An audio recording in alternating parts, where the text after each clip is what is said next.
बिस्मिल्लाहिर्रहमानिर्रहीम। अस्सलाम वालेकुम स्टूडेंट्स। प्रॉफिट मैक्सिमाइजेशन वाले हमने क्वेश्चन स्टार्ट किए हुए हैं, जिसमें हम इसके काफ़ी क्वेश्चन कर चुके हैं। आज जो क्वेश्चन करने लगे हैं उसमें हमारे पास डायरेक्ट टी सी और टी आर का फंक्शन दिया हुआ होगा।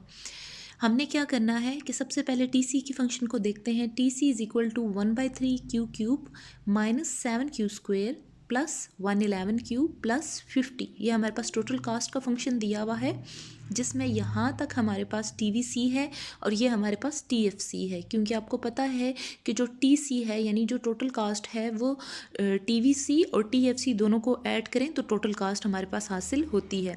अब यहाँ पे हमारे पास क्यू का एक फंक्शन दिया हुआ है, Q is equal to 100 minus P.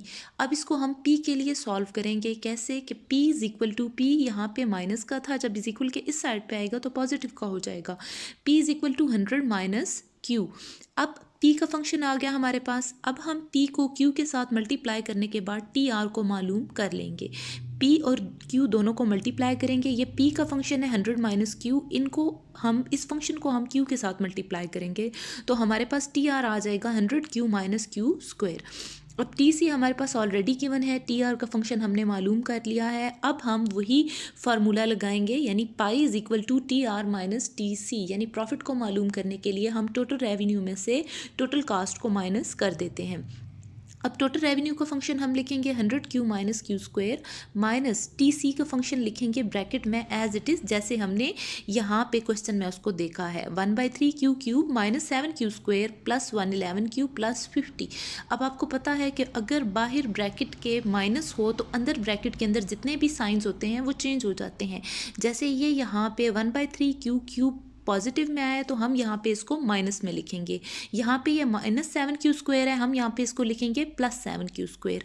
यहाँ पे ये प्लस 111 क्यू है, यहाँ पे हम इसको लिखेंगे माइनस 111 क्यू। यहाँ पे ये प्लस 50 है, इधर हम इसको लिखेंगे माइनस 50।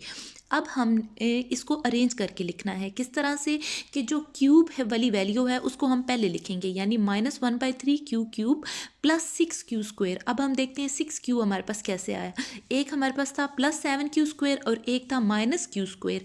इसको अगर यानी यहाँ पे इसकी वैल्यू 1 है, अगर हम 7 में से 1 को माइनस कर दें तो हमारे पास रह जाता है प्लस 6 क्यू स्क्वायर।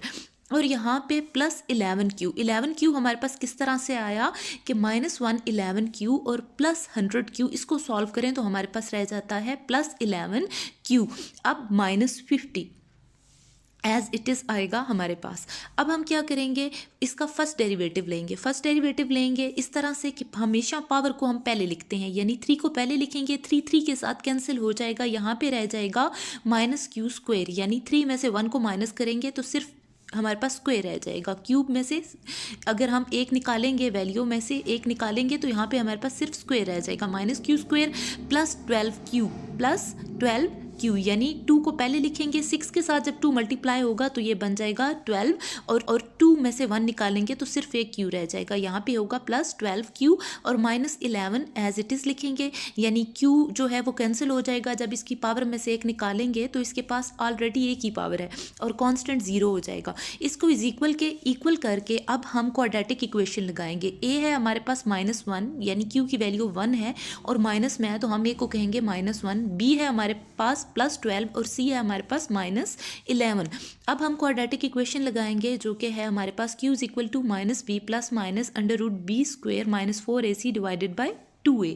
b की जगह जो उसकी वैल्यू थी वो हमने पुट की, फिर इसी तरह यहाँ पे b की वैल्यू पुट की और उसका हम स्क्वायर लेंगे। -4 जो फार्मूले में है वो, और a की जगह जो वैल्यू थी -1 और c की जो वैल्यू थी वो थी -11 डिवाइडेड बाय 2 -1। अब हम क्या करेंगे, यहाँ पे अगर 12 का स्क्वायर खोलें तो हमारे पास आ जाता है 144 और इसको अगर हम सॉल्व करें यानी minus minus plus plus minus minus, 4 को 1 से मल्टीप्लाई करें 4 और 4 को 11 से मल्टीप्लाई करें तो यहाँ पे है 44 डिवाइडेड बाय -2। 2 को अगर हम 1 से मल्टीप्लाई करेंगे तो 2 ही आएगा। अब हम क्या करेंगे, -12 प्लस माइनस 144 -44, यहाँ पे आ गया 100 डिवाइडेड बाय -2।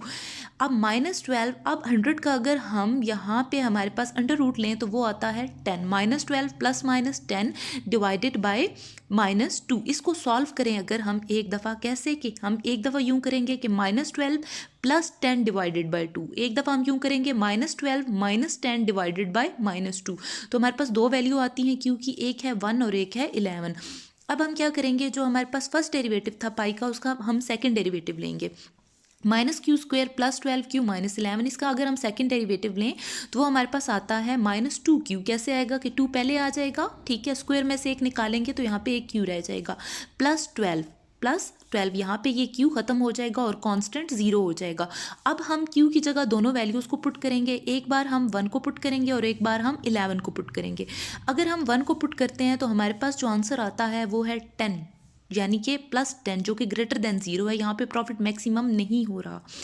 अब अगर हम यहाँ पे इसको पुट करते हैं 11 को तो हमारे पास जो आंसर आता है वो आता है -10। यहाँ पे हमारा आंसर माइनस में आ रहा है तो ये इट्स मीन हमारा प्रॉफिट मैक्सिमम है।